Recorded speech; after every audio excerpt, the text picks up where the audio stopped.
COVID-19 lockdown da Yumda Taoba Yaba Sajil Singi Matanga Nasigi topic Sigi Maramdo in a Mayam Nainisi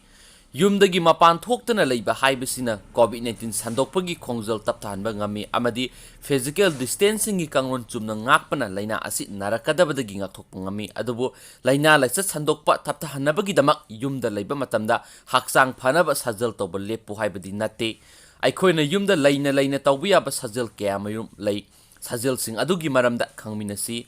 body weight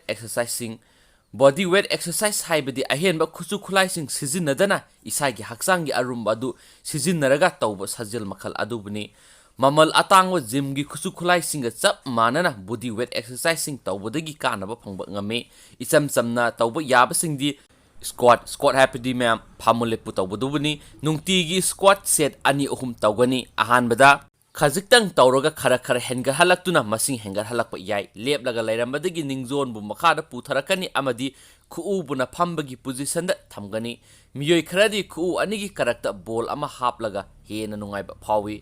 push up asi ahanba oina hagolakpa miyoi singi damaktadi khuu na laimaida thamlaga tawbusu yai ningthina ngamlaklaba miyoi singdi khuu na matang tawnaba hotnabasu yawi flex tawduna pukki muscle kalhanba Laimaida pukno upsinduna hipkani khutpina khuning amadi khudangda aduga khonggina khongdolna laimaida thamduna haksang inkhatkani phibam asida yamdrabada second tara leiraba matungda amuk hipthagani kanglon asi hanjina tawgani ngamlabadi amuk inkhatpada hena kuina leigani weightlifting tawbada gym gi khusu khulaising sijinadrabasu yai gym gi khulaising leitragadi Arumba ken lyricsing natragana atopa arumba posaksing sizinaba yai atopa amana online exercise program kanagumba miyoi khara di sajil tawbagi mawongsing masa mathanda sinjaba ngamjadaba yawi asigumba miyoi singna online da phangba exercise program singi mating lawbu yai smartphone sizinaduna YouTube ta phangba sajil sing yenglaga mataw tamduna sanabasu yai Lockdown gi matam asidadi gym center kyasu online program tawnaba yawre lamdam asigi gym center singsu online program tawduna sanging tawbu yai atopa amana ingkhol koiba yumda numit kyani natragana tha kyamarum lengdana leirakpa matamda miyoi kyadi masa mathanta marom dom leiba ngambagi sang hengat hanba pamnarai isagi ingkhol machet amatang oirabasu leijaba miyoi singi oinadi ingkhol koiba haibasi masana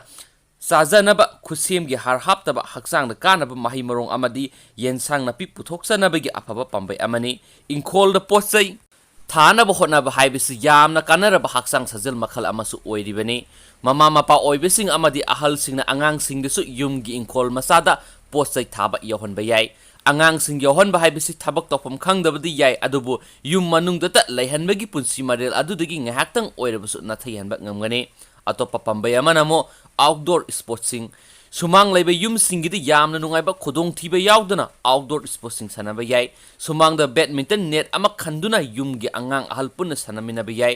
thoidokpa haisingba natragana khusu khulai sing mathau tadaba outdoor sport kayamrum lei khudam oina angang sing ngahaktang oirabasu chen chongduna sanabagi khudong saba phangnaba amangbi sanaba kikulot pi sanaba asina singba sanahanba yai masana sing asi angang singna yamna nungaina su sanagani amadi haksang nasu kana hale atopa pambai amanamu family walk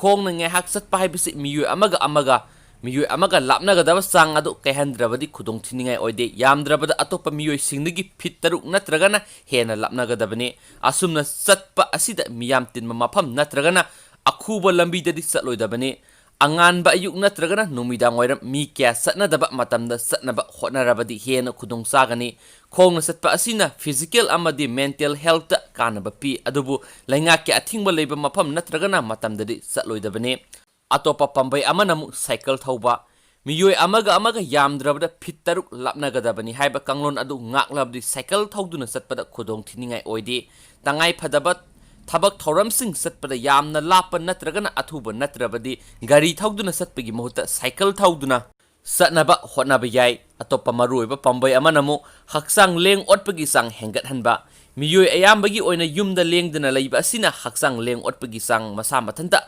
hantahalai miyoi ayamba khongna satpagi sangsu yamna hanthare asigumba punsi marel lakliba ahongba asina maram oiraga miyoi kaya maru oina angang leijadaba miyoi singdi pung kaya marum tv yengmana singba tawduna matam kuina phamduna leinadi haksang leng otpagi sang watpana hakselda sokali matam ayamba phamduna natragana hiptuna leibana cancer amadi cardiovascular disease yauna chronic disease kaya marum nahanbagi sang hengat halak payai haksang leng otpagi sang hengat hanaba tawbu yaba khara panba taragadi phone da maruk mapang singa wari sanaba matamda phamjillaga leibigi muhuta ka manungda koisa satuna wari sanaba pung amagi manungda ngaihaktang oirabusu hogatuna yumgi thabak ingkhang sing tawsinba asina singba tawba yai aduga ma'am aina video asi yamna isana haisingdana sajaba nate akhang ahisingna share tawbuju aina su ma'am da kanagadra haina ma'am da share tawjabani soikibi yaursi ma'am na ngakpigani thank you